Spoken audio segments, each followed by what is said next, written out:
कहानी शुरू होती है एक छोटे से इटालियन टाउन से, जहां सब कुछ शांत था। लेकिन तभी सायरन की आवाज गूंजती है। टाउन का हर नागरिक, हर बच्चा, हर बूढ़ा, सबके सब टीवी और रेडियो ऑन कर लेते हैं, क्योंकि देश का लीडर कुछ अनाउंस करने वाला है। और अनाउंसमेंट भी ऐसा, इटली ने फ्रांस के खिलाफ जंग का ऐलान कर दिया है। अब सीन कट होता है एक 13 साल के लड़के पर। नाम है रोमियो। मासूम, प्यारा और थोड़ा शरारती। वो अपने पिता के साथ नया साइकिल खरीदने आया है, क्योंकि उसने अपने क्लास में अच्छे परफॉर्मेंस किया था। साइकिल मिलते ही उसके पैरों में जैसे पंख लग जाते हैं। पूरे टाउन में घूम घूम कर दोस्तों को दिखाता है। वह अपनी साइकिल सबको को दिखाई रहा होता है, पर तभी टाउन के बीचों बीच सभी दोस्त अचानक अपनी साइकिल को टीका कर वही पास में बैठ जाते हैं। कोई कहता है, वो आ रही है, बैठ जाओ। रोमियो को कुछ समझ नहीं आता, पर वो भी अपनी साइकिल रख बैठ जाता है। और फिर एंट्री होती है मलीना की, एक ऐसी महिला जो किसी हूर से कम नहीं लगती थी। उसके बाल, उसकी चाल, उसकी आंखें, जैसे खुदा ने फुर्सत में बनाया हो। और यहीं पहली नजर में रोमियो का दिल मलीना पर आ जाता है। नहीं नहीं, ये कोई बचपना नहीं था, ये था असली, रूह तक उतर जाने वाला प्यार। अब तो रोमियो और उसके दोस्त हर दिन मलीना का पीछा करने लगते हैं। कभी स्कूल के बाद, कभी शाम को, कभी रात में। मलीना जिधर जाती, उधर रोमियो और उसके दोस्त साइकिल लेकर पहुंच जाते। और हर जगह रोमियो उसे एक ही नजर से देखता है, मोहब्बत की। पर मलीना सबको इग्नोर कर वहां से चली जाती है।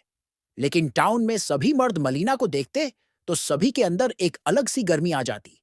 लेकिन मलीना एक अकेली औरत थी। उसका पति जंग पर गया था और कहा गया कि अब वो जिंदा नहीं है। बस यहीं से शुरू होता है मलीना की तन्हाई का दर्द और दुनिया की घटिया सोच का जहर। रोमियो जब मलीना के घर के पास जाकर उसे देखता, तो कई बार उसकी आंखों के सामने सच और ख्वाब घुल मिल जाते हैं। कभी वो मलीना को किस करता है, लेकिन फिर पता चलता है कि वो तो बस ख्वाब था। उसकी दीवानगी इतनी थी कि वो मलीना के कपड़े तक चुरा लाता और रात को उनको साथ लेकर सो जाता है। उसके पिता जब ये देखते हैं, तो रोमियो की जिंदगी में तांडव मच जाता है। मार पड़ती है, और तो और उसके पिता उसे कमरे 2 दिनों तक बंद कर देते। रोमियो भी 2 दिनों तक खाना नहीं, जिससे उसकी तबीयत खराब हो गई और उसको हॉस्पिटल आना पड़ा। लेकिन अब वह आजाद था। वह एक दिन मलीना का पीछा करता है। वह देखता है कि मलीना अपने पापा से मिलने गई है। मलीना के पिता एक स्कूल में टीचर थे, लेकिन उनको सुनाई कम देता था। मलीना का खर्चा भी वही चलाया करते थे। लेकिन कहानी में ट्विस्ट तब आता है, एक दिन खबर आती है कि मलीना के पिता की भी मौत हो गई है। अब वो पूरी तरह अकेली थी। कोई सहारा नहीं, कोई मददगार नहीं। वह अंदर से एकदम टूट सी गई थी। उसके पास जो पैसे थे, वो भी अब खत्म हो गए थे। अब मल्लीना अपनी जरूरत को पूरा करने के लिए कुछ गलत तरीके को अपनाने का सोचा। फिर उसने अपने लंबे बालों को काटने का डिसाइड किया और अपने हुस्न को दिखाने के लिए वह छोटे कपड़ों को पहनना शुरू कर दिया। रोमियो यह सब देखकर हैरान हो गया। मल्लीना जब भी कभी बाहर निकलती, तो सभी मर्द मधुमक्खी की तरह उसके पास आकर जमा होने लग जाते हैं। यह सब देखकर टाउन की औरतें उसको बहुत बुरा भला कहती हैं। उन्हें लगता है कि वो उनके मर्दों को बहका रही है, लेकिन वह यह सब सिर्फ पैसों के लिए करती है। फिर हर रात उसके घर एक नया आदमी आता और उसकी जवानी का आनंद उठाता। रोमियो यह सब वही छुप कर देख रहा होता है। उसको बहुत बुरा लगता है, क्योंकि वह मल्लीना को सच में पसंद करने लगा था। अब टाउन के मर्द उसके दीवाने हो चुके थे, लेकिन उनकी खुशी कुछ ही दिनों की थी, क्योंकि टाउन की औरतें ने मल्लीना को अपना दुश्मन मान लिया था। तभी एक दिन औरतों की टोली उस पर हमला करती है। उसके मुंह को काला कर उसे सरेआम पीटकर टाउन से बाहर निकाल देती है। रोमियो सब देख रहा होता है, लेकिन वो एक बच्चा था। वह चाह कर भी कुछ नहीं कर सकता था। मलीना अपना चेहरा ढककर, ट्रेन पकड़कर उस टाउन को छोड़ देती है। फिर आता है कहानी में सबसे बड़ा ट्विस्ट। मलीना का पति लौट आता है। वो मरा नहीं था, बल्कि युद्ध में घायल होकर खो गया था। हाथ कट चुका था, पर उम्मीद और प्यार बाकी था। जब वो टाउन लौटता है, तो उसे कोई जवाब नहीं देता। सभी उसे बताते हैं कि उसकी बीवी तो बदचलन थी। वह जिधर भी जाता और मल्लीना के बारे में पूछता, तो सब उसको मल्लीना के बुरे कल को बताते।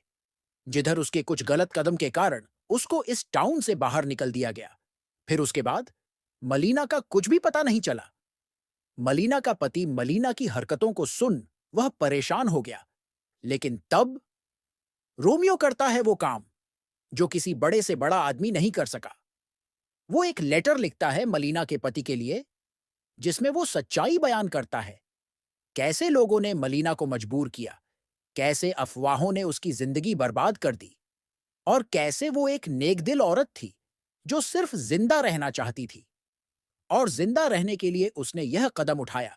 मलीना का पति वो लेटर पढ़कर टूट जाता है, गुस्से और दुख से भर जाता है।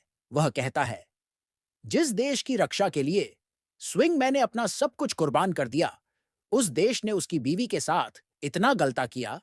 वह तुरंत ट्रेन से लेटर में लिखी जगह पहुंच जाता, और कुछ महीनों बाद हम देखते हैं कि मलीना वापस आती है अपने पति के साथ। लोग अब कुछ नहीं कहते। वो मलीना और उसके पति को साथ देखते हैं। टाउन के सभी लोगों की बोलती बंद थी, और यही सबसे बड़ी जीत है। और जिन औरतों ने उसको जलील कर टाउन से निकाला था, उन्हें अपनी गलती में बड़ा दुख था। फिर वह मल्लीना को हेलो कहती है, और मल्लीना भी उन्हें हेलो कहकर रिप्लाई देती है। आखिरी सीन में रोमियो मल्लीना को एक बार फिर देखता है।